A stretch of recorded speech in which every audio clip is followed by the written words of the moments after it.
안녕하세요. 30대 여성입니다. 얼마 전 남편과 이혼했어요. 이혼한 게 무슨 자랑이라고 이렇게 사연까지 쓰냐고요? 너무 답답해서 어디에 하소연이라도 하지 않으면 억울해 죽을 것 같아서 그러니 제 이야기 좀 들어주세요. 남편과 저는 친구의 소개로 만났습니다. 친구가 소개팅을 주선해준 건 아니고요. 정확히 말하자면 친구의 생일 파티에서 만났습니다.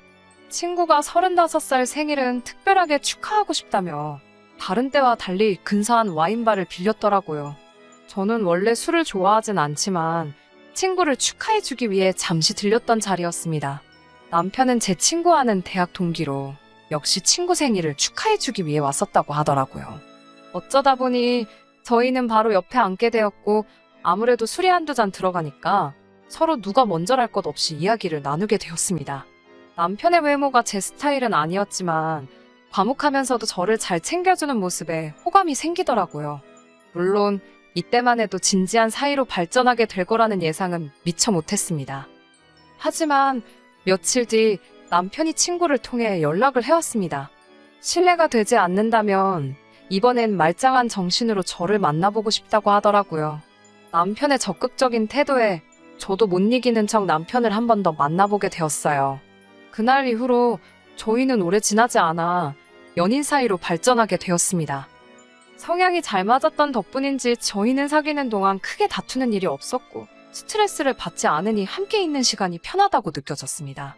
결혼하는 게 당연하다고 느껴지던 무렵 남편이 프로포즈를 해왔고 그렇게 양쪽 집안 부모님들의 축하 속에서 결혼을 하게 되었습니다. 하지만 결혼 생활은 두 사람만 좋아서 되는 게 아니라는 걸 살아보니까 알겠더라고요. 저희 둘만의 결혼 생활은 대체적으로 무난하고 즐거운 편이었습니다.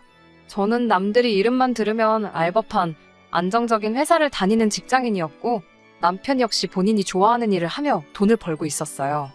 벌이에 있어서 약간의 차이가 있기는 했지만 서로 크게 개의치는 않았습니다. 결혼할 때부터 경제적인 부분에 있어서는 터놓고 이야기를 나눴었기에 제 입장에서는 제가 손해본다고 생각할 이유가 없었고 남편 입장에서는 쓸데없는 자격지심을 느낄 이유가 없었지요. 그런 저희가 다투게 되는 경우가 종종 있었는데 그건 바로 시아버지 때문이었습니다. 저희 시아버지가 그토록 괴팍한 분인 줄 진즉에 알았다면 결혼을 다시 생각해봤을지도 모르겠다고 생각했을 만큼 정말 받아주기 힘든 분입니다. 그런 생각까지 했던 건 무서웠거든요. 언젠가 나중에 내 남편도 이렇게 변하면 어쩌지라는 생각이 들었으니까요. 제 입장에서는 결혼 전에 시부모님 성격을 파악할 충분한 시간이 없었습니다. 그도 그럴 것이 본격적으로 결혼 이야기가 나오고서야 왕래를 시작했으니까요. 인사드리러 간 날 한 번, 상견례 자리에서 한 번, 그리고 식장에서 한 번, 총 3번을 본 게 전부입니다. 그때마다 아버님은 별 말씀이 없으셨는데 저는 아버님이 남편처럼 과묵한 성격을 가지셨기 때문이라고 생각했어요. 나중에 듣기로는 그때마다 뭔가 마음에 안 드시는 게 있어서 삐져 계셨던 거지만요. 그나마 남편과 어머님이 아들 장가 보내야 하지 않겠냐며 사정사정해서 달래놓으셨던 거랍니다. 이 얘기를 들었을 때 사기 결혼을 당한 심정이었네요. 차라리 그때 욱욱하시는 모습을 보여주시지. 평생 도배가게를 하셨다는 아버님께서는 그 흔한 직원 한 명 두질 못하셨는데요. 역시 당신의 성격 때문이었습니다. 어쩌다 젊은 사람들이 일 좀 배워보겠다고 와도 얼마 버텨내지를 못했답니다. 그게 일을 혹독하게 가르치셔서 그런 거면 말을 안 합니다. 언젠가 한 번은 중년의 남성분께서 일을 배우겠다고 오셨었나 봐요. 그런데 그분이 머리숱이 많이 없으셨나 봅니다. 그래서 평소에 모자를 즐겨 쓰셨는데 하루는 날이 엄청 더웠었답니다. 그래서 그분이 잠시 모자를 벗고 일을 하시는데 아버님께서 역겨우니까 모자를 쓰라고 그러셨답니다. 밥맛 떨어지게 모자를 왜 벗냐고요. 그 말을 듣고 그분께서는 심한 모욕감을 느끼셨던 모양입니다. 그전까지 아버님께 스승님이라고 부르실 만큼 깍듯하게 아버님을 따르셨다는데 그 자리에서는 서로 개하소야하면서 난리가 났던 모양이에요. 결국 두 분이서 주먹다짐을 하시고 경찰서까지 다녀오셨답니다. 더 어이가 없는 건 이걸 무슨 무용담이랍시고 아버님이 본인 입으로 여기저기 말씀을 하고 다니십니다. 저도 아버님께 들었고요. 그뿐만이 아닙니다. 당신 성격 탓에 같이 일할 사람을 못 구하시니 결국 불쌍한 어머님만 이리저리 끌고 다니시며 조수처럼 쓰셨는데요. 그러다 보니 어머님은 아버님 말씀에 속된 말로 찍소리도 못하시는 게 몸에 배셨더라고요. 그러니 두 분 사이에 다툼이라는 건 존재할 리가 없었지요. 그런 어머님을 보고 있으면 같은 여자로서 안쓰럽기도 하고 도와드리고 싶기도 하고 그랬어요. 만약 친정어머니였다면 당연히 제가 진작에 나섰을 거예요. 하지만 시댁에는 남편뿐만 아니라 남편보다 2살 어린 신우도 있었기 때문에 제가 나설 자리는 아니라고 생각했네요. 솔직히 딸도 가만히 있는데 며느리가 아버님 이건 되고 저건 안 돼요. 그런 소리를 어떻게 하나요? 아무튼 이런 아버님과 제가 크게 갈등을 빚게 된 일이 있었습니다. 이 일이 시초가 되어 이혼을 하게 되었다고 해도 과언이 아닙니다. 다가오는 아버님 생신날, 당시 모 호텔 뷔페가 인기가 많았기에 그곳에 모셔가려고 연락을 드렸습니다. 하지만 아버님께서는 무조건 집에서 드셔야겠다며 고집을 피우시더라고요. 사람들 말이 시부모님들은 며느리한테 생일상 받는 걸 좋아한다더니 이런 거구나 싶었습니다. 하지만 귀찮다는 생각보다는 기왕 하는 것 잘해야겠다 생각했어요. 하루 전날 미역국과 갈비를 비롯해 이것저것 할 수 있는 건 다 만들어 놓고 잤습니다. 남편은 그렇게까지 할 필요 없다며 그냥 사가도 된다고 했지만 음식은 정성이라고 생각했습니다. 그나마 다행인 건 시댁이 저희 집과 회사에서 멀지 않은 곳에 있었기 때문에 퇴근 후 집에 들렸다가 시댁으로 가면 여차저차 7시까지는 갈 수 있겠더라고요. 하지만 당일날 시댁에 도착했을 땐 이미 아버님 표정이 좋지 않았습니다. 저희가 5분 정도 늦었기 때문이었어요. 늦어서 죄송하다며 남편과 제가 없는 너스레까지 떨어가며 식사 준비를 했지요. 아버님께선 저에게 그까지 직장 생활한다고 여자가 중요한 걸 놓치고 살면 쓰겠냐고 하시더군요. 그까지 직장 생활이라는 부분도 귀에 거슬렸고 중요한 걸 뭘 놓쳤다는 말씀이신지도 이해가 안 되었지만 괜히 분위기 망치기 싫어서 죄송하다 말씀드리고 웃어 넘기려고 했습니다. 그러면 아버님도 솔직히 1절만 하셔야 되잖아요. 그런데 아버님께서는 멈추지 못하시고 똑같은 말씀을 다른 방식으로 또 하시더라고요. 시부모 생일뿐만이 아니라 시부모하고 일당 관련이 된 일이라 하면 네가 하고 있는 일이 얼마나 대단하다 해도 다 팽개치고 오는 거랍니다. 며느리란 존재가 원래 그런 거라고요. 결국 제가 참지 못하고 아버님께 이게 다 먹고 살려고 하는 일인데 제 마음대로 되냐고 한마디 했습니다. 그러자 아버님께서는 네가 그 일 안 하면 내 아들이 너 굶기냐고 그러시는데 화가 나신 듯한 목소리였어요. 어머님이 뒤쪽에서 저에게 불안한 눈빛으로 그만하라며 사인을 보내시더라고요.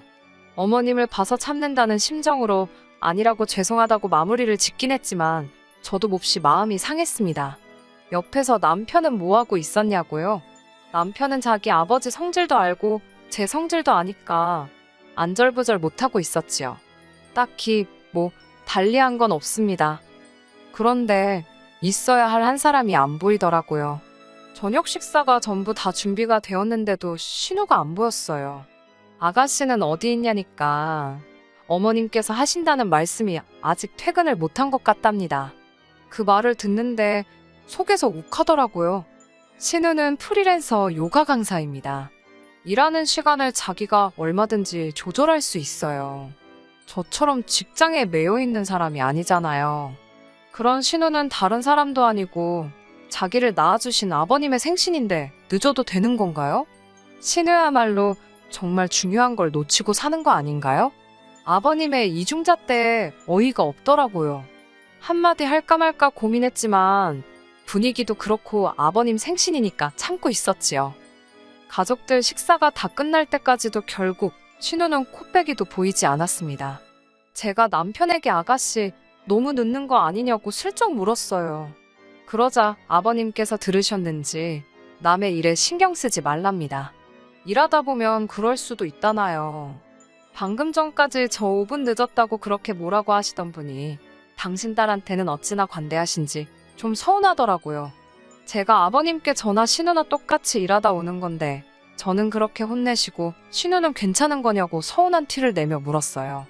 순간 식탁에는 진짜 무슨 전운이 감도는 것 같았네요. 아버님께서는 잠깐 말이 없으시더니 며느리는 며느리랍니다. 며느리하고 딸은 엄연히 다른 존재래요. 당신은 딸 같은 며느리는 바라지도 않고 필요도 없답니다. 행여 신우랑 맘먹을 생각은 꿈도 꾸지 말라면서 기어오르지 말라고 하시더군요. 그 말씀을 듣고 나니 그동안 제가 뭐 한다고 시부모님께 그랬나 싶더라고요. 숫기도 없고 낯도 가리는 성격이지만 그래도 어디 가서 못난 며느리 소리는 안 들으려고 나름대로 노력 많이 했습니다. 어디 좋다 하는 곳이 있으면 모시고 가고 몸이 안 좋다 하시면 영양제든 뭐든 챙겨드렸고요. 안부 전화도 자주 드렸고 이번 생신 때도 음식 하나 사지 않고 밤을 새워서 정성으로 만들었는데 기어오르지 말라는 소리나 듣고 있는 제 자신이 정말 한심하더라고요. 남편도 옆에서 아버지는 무슨 말씀을 그렇게 하시냐면서 중재에 나섰지만 이미 엎질러진 물이었어요. 저는 큰 충격을 받았지만 일단 알겠다고 했습니다. 아버님이 원하시는 게 그거라면 그렇게 하겠다고요. 냉랭해진 식사 자리를 정리하고 있는데 현관문이 열리면서 신우가 들어왔습니다. 신우는 아버님 생신인 건 아는지 모르는지 빈손으로 와서는 배고프다며 씻으러 들어가더라고요. 여담이지만 케이크는 아가씨가 챙길 줄 알고 저희가 안 챙겼거든요. 아무튼 마음이 상할 대로 상한 제가 집에 가려고 짐을 챙기고 있는데 아버님이 부엌 가서 저녁 차리랍니다. 당신 딸이 지금 배고프다고 하는 거 못 들었냐고요. 그래서 아버님이 차려주시라고 그랬어요. 며느리가 신우 밥 차려주는 사람이냐고요.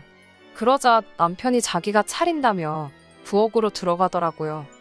밥을 차리고 나온 남편과 거실에 앉아 TV를 보고 있었습니다. 그런데 이번엔 대뜸 아버님께서 저더러 화장실 앞에 양말 안 보이냐고 언제까지 안 치울 거냐고 화를 내시더라고요. 시부모 집이 지저분하면 치우는 건 며느리가 할 일이 맞지 않냐면서요. 보니까 신우가 씻으러 들어가면서 뒤집어 벗어놓은 양말이었습니다. 제가 아가씨가 벗어놓은 양말까지 치워야 하냐고 아가씨 다 씻고 나오면 아가씨더러 치우라고 한다 했습니다. 그러자 아버님께서는 그 양말을 집어다 저한테 던지셨어요. 치우라면 치우지 말도 많다면서요. 어이가 없어서 말도 안 나오더라고요. 잠깐 아버님을 쳐다보곤 제 가방만 챙겨들고 그냥 그 집에서 나왔습니다. 남편도 곧이어 저를 뒤따라 나오더라고요. 집으로 오는 길에 아버님께 수차례 전화가 걸려왔지만 하나도 받지 않았어요. 남편은 아버님 대신 자기가 사과한다면서도 앞으로 계속 이렇게 지낼 수는 없지 않냐면서 내일이나 내일 모레쯤 먼저 전화를 드리랍니다. 대신 앞으로 자기가 처갓집에 정말 잘하겠다면서요. 어이가 없었지요. 어디 비교할 때다 해야지. 제가 말 같지도 않은 소리 하지도 말라고 그냥 당신은 앞으로 당신 집에 잘하고 나는 내 집에 잘하고 그렇게 살자 했습니다. 그러자 고작 남편이 한다는 소리가 그럼 양쪽 집안 어른들 용돈은 어떻게 할 거냐고 묻더라고요. 친정은 내가 챙길 테니 시댁은 당신이 챙기라 했습니다. 공동으로 먹고 쓰는 거 외엔 서로 일체 간섭하지 말자고요. 그 이후로 어머님께 몇 차례 전화가 걸려왔습니다. 어머님과는 두어 번 정도 통화를 했어요. 남편과 별반 다르지 않은 이야기를 하시더군요. 나이 든 사람이다. 평생을 저렇게 살았는데 어떻게 하겠냐. 우리가 맞춰줘야 한다. 그런 말씀이었지요.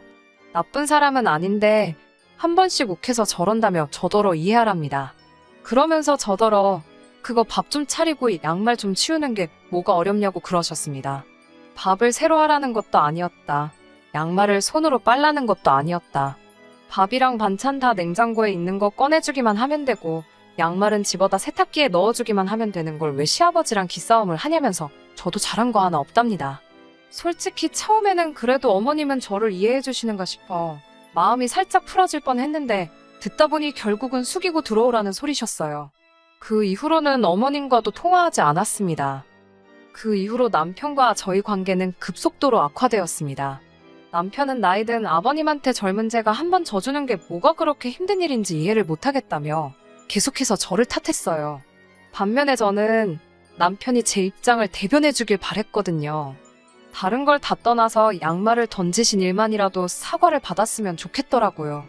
양말에 맞아봤자 아프면 얼마나 아프냐 그런 문제가 아니잖아요. 신우가 신었던 양말을 저에게 집어던지셨다는 그 자체가 모욕적이었으니까요. 하지만 남편은 죽어도 저를 대신해 아버님께 그 이야기를 해줄 생각이 없는 눈치였습니다. 그렇다 보니 둘의 사이가 좋아질 수가 없었지요. 그래도 이혼을 못했던 이유는 글쎄요, 결혼한 지 얼마 되지도 않아서 실패했다는 걸 인정하고 싶지 않았던 것 같아요. 대학도 취업도 다 노력한 만큼 결과가 나왔었는데 결혼 생활만큼은 제 노력대로 안 된다는 현실을 받아들이기 힘들었어요. 그런 제가 완전히 이혼을 결심하게 된 건 몇 달 전 아버님이 병원에 입원하게 되시면서입니다. 아버님께서는 도배 가게를 폐업하신 후 이따금씩 일용 근로자로 건설 일을 하셨는데요. 그날도 그 일을 나가셨다가 낙상사고를 당하셨답니다. 갈비뼈가 골절되면서 병원에 2달 정도 입원을 하셔야 된다고 그러더라고요.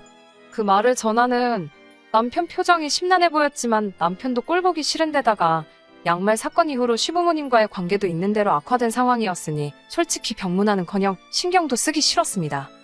그래도 병문안을 가긴 가야 하나 어째야 되나 고민하며 며칠의 시간이 흘렀습니다. 남편이 하루는 저더러 이야기 좀 하잡니다. 무슨 일이냐고 물으니까 지금 병원에서 시어머니 혼자 너무 고생을 하고 계신데요.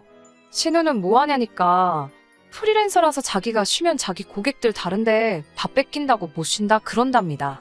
그래서 그럼 자기가 가서 도와드리라니까 자기는 남잔데 그런 일을 어떻게 하냐면서 그래서 말인데 이번에 가서 며느리 노릇 좀 해보랍니다. 제가 어이가 없어서 남편을 쳐다보니까 남편이 한다는 소리가 이참에 병간호 해드리면서 어머님 아버님 마음도 풀어드리면 얼마나 좋냐는 거예요. 사람이 뻔뻔해도 정도가 있어야지 싶더군요. 사실 남편과 양말 사태로 멀어지기 시작하고 얼마 지나지 않았을 무렵 친정 어머니께서 장염으로 입원하신 적이 있으셨거든요. 그때 남편도 저희 어머니께서 입원 중인 거 알고 있었지만 저랑 기싸움한답시고 괜찮냐는 말 한마디 없었습니다. 하다못해 제가 병문안 다녀오느라 아침부터 죽 끓이고 그러고 있는데도 어디 가냐고 묻지도 않더라고요. 자기는 그렇게 철저하게 무관심으로 일관해놓고 이제 와서 저더러 이참에 며느리 노릇 개나 주라지요. 다음날 어머님께서 병원에 한번 와달라며 연락을 해오셨어요. 당신이 개인적으로 볼 일도 있고 한데 도무지 시간이 안 난다면서요. 신우나 남편한테 말씀하시라고 매몰차게 거절할까도 했지만 오죽하면 나한테 이러실까 싶어서 이번이 처음이자 마지막이다 생각하고 회사에 반차 내고 갔습니다. 병실에 도착하니 어머님이 잘 왔다며 이야기 좀 하자십니다. 어머님께서는 다짜고짜 남편이 생활비를 안 보내주신다며 저에게 왜 안 보내는 거냐, 네가 못 보내게 하는 거냐고 따지셨습니다. 제가 어머님께 그때 양말 사건 이후로 돈 관리는 각자 하고 있기 때문에 저는 아무것도 모른다 하니까 이게 다 생활비를 안 보내줘서 일어난 일이랍니다. 돈이 있어야 먹고 살지 않겠냐며 네 시아버지가 뭐라도 좀 해본다고 나갔다가 저 꼴이 난 거라고요. 달리 해드릴 말씀이 없어 가만히 듣고만 있었습니다. 그러자 어머님께서는 이러다 당신까지 병이라도 나면 큰일 난다면서 당분간 저더러 아버님 병수발을 좀 둘랍니다. 그러면서 하신다는 말씀이 그때 아버님이 저한테 며느리는 며느리고 딸은 딸이라고 그래서 서운해하지 않았냐며 이참에 딸 같은 며느리 한번 해보라대요. 어이가 없어서 제가 웃었어요. 어머님, 저 그 자리 하나도 탐 안 난다고 딸 같은 며느리를 누가 하고 싶겠냐니까 어머님께서 그럼 그때는 왜 그렇게 삐졌냐고 물으셨어요. 아버님이 저한테 양말 던지신 거 생각 안 나시냐고 물으니 또 그 소리냐며 양말에 맞아서 뭐 피라도 났냐입니다.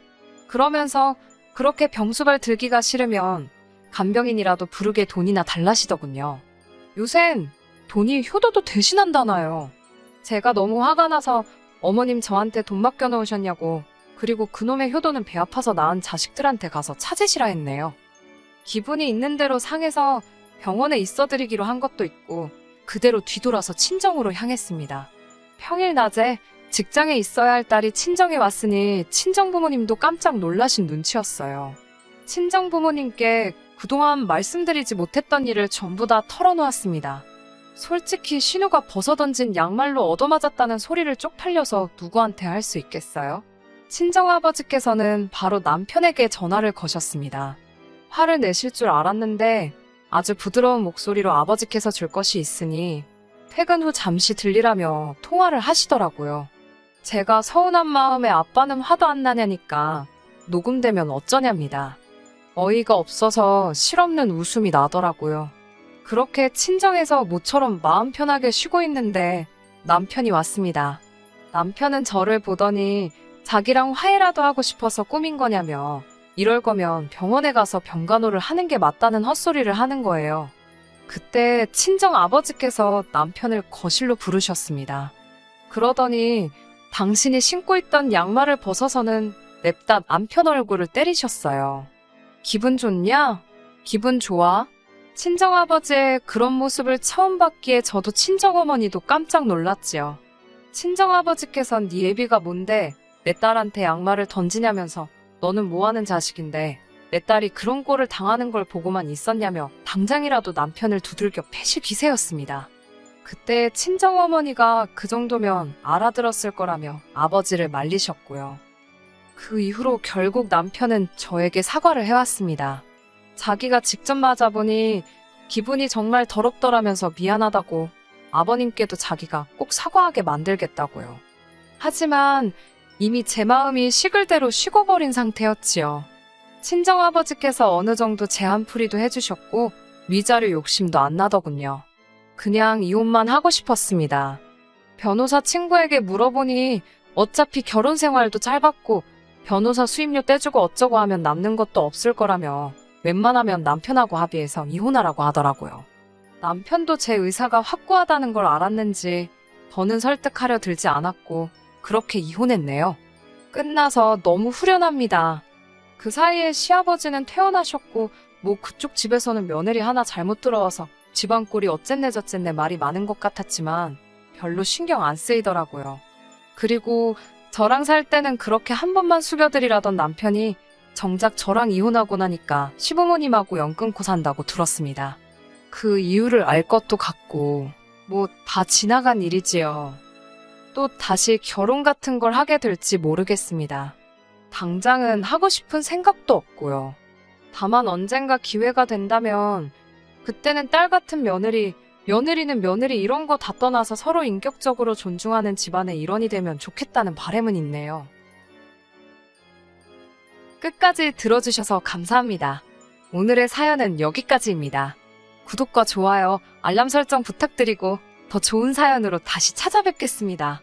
감사합니다.